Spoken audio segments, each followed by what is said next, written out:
Hello everyone. So in this video I'm going to tell you the strategy of how you can target 70 plus marks in your taxation paper, right? So this is paper number 7, direct and indirect taxation. So indirect tax, what topic you have to do, and indirect tax, what topic you have to do. So first of all, we have to prioritize which part, like direct tax we have to do or indirect tax. So I will tell you, in direct tax a lot of calculation are there, but in indirect tax only theory part is important, right? So if you do the theory, there is no chance of deducting marks, or there is no chance of wrong calculation, right? So in my point of view, IDT is most important. If you know the concept or you start the learning, or you are if you are done with your syllabus, right? So in direct tax also I will tell you which question or which type of question you have to do, right? So come to our direct tax section A. Basic concept. Just give me a minute. Right. Let's continue. Basic concept of Income Tax Act. In this, what we have to learn. Do all the MCQ, right? Of basic concept without any fail. Because MCQ यहाँ से दो आने वाले हैं. Means आपके हो गए कितने 4 मार्क्स के MCQ कहाँ से पूछने वाले हैं? फर्स्ट मॉड्यूल से, के सेक्शन 1 से, right? Next is residential and scope. Residential status पूछेंगे, और दूसरा क्वेश्चन क्या बनता है? Scope of total income. तो definitely mark it as important question. इसमें से तो क्वेश्चन आएगा ही, और आपका वो क्वेश्चन 1 2 A रहेगा, आइदर 2 भी रहेगा. तो आपको रेसिडेंस के साथ में क्या आने वाला है? Scope of total income. If you don't know the concept of residential status, please, you have to do, doesn't ignore that. Otherwise you are not be able to solve the sum of total income, right? In agriculture income, there is again MCQ. This is MCQ point. Income do not part of the form of total income. आपने सब पढ़ रखा है. Exam incomes वो सारे इसमें पढ़ने हैं, right? Up come to salary and house property. How you can make a strategy on that?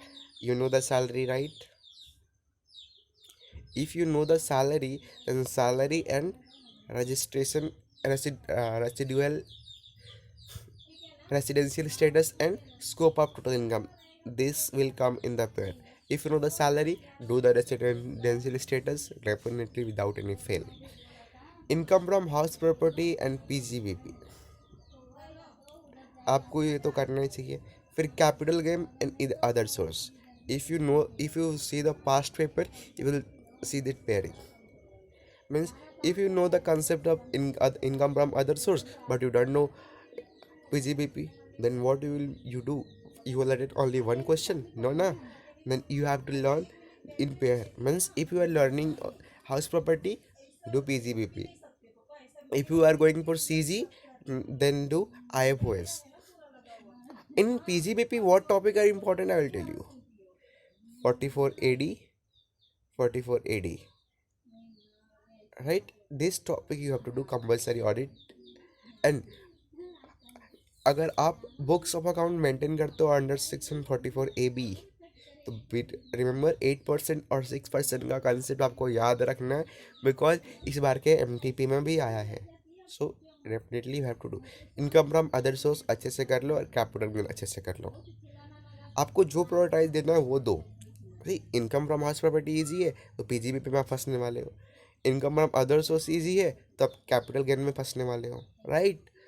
तो आपको अपने हिसाब से एक स्ट्रैटेजी प्लान करनी ही होगी. नेक्स्ट क्वेश्चन है, टोटल टॉपिक है total income and tax liability. Means आपको आएगा कंप्यूटेशन ऑफ टैक्स लाइबिलिटी किसके साथ? टोटल इनकम के साथ. तो आपको याद रखना, कैरी फॉरवर्ड भी आपको आना चाहिए.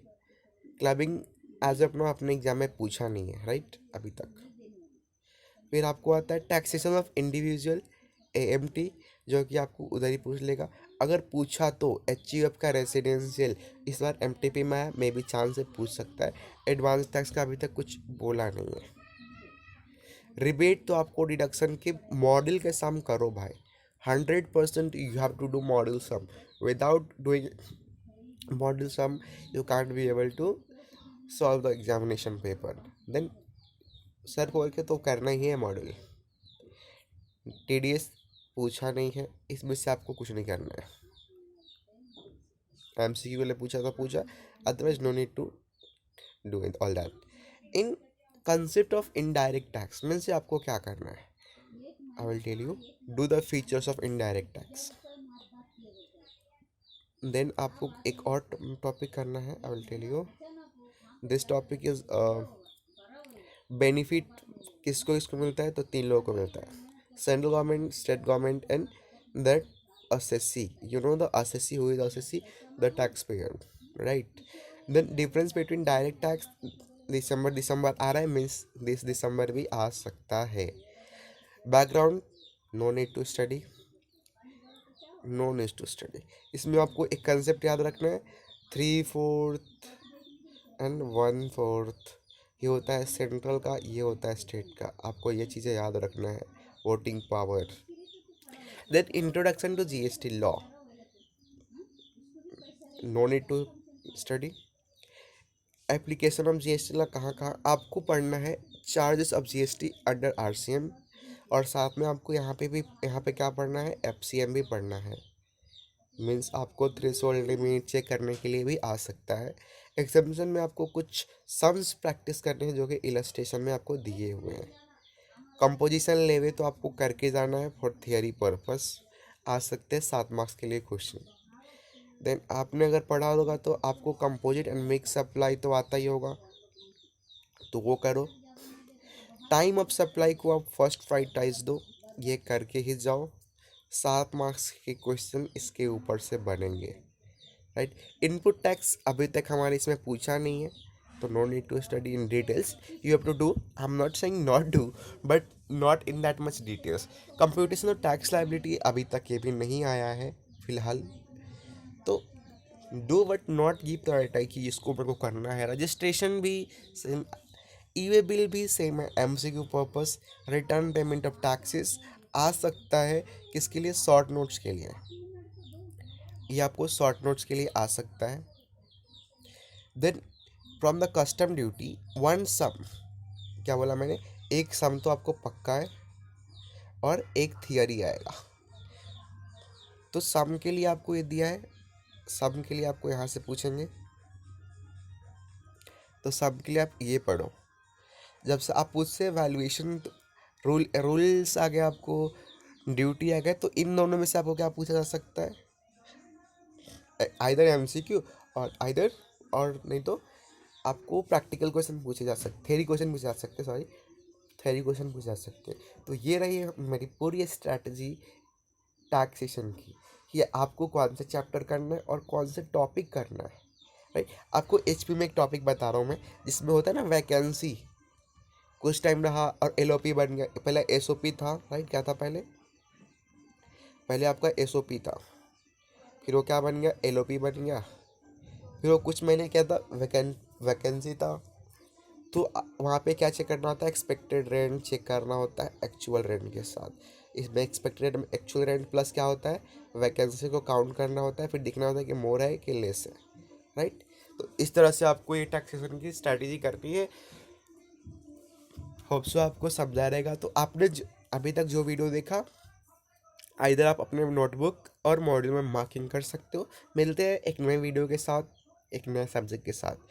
तब तक आप अपने स्ट्रैटेजी के साथ पढ़ाई करो। मिलते हैं नेक्स्ट वीडियो में। थैंक्स।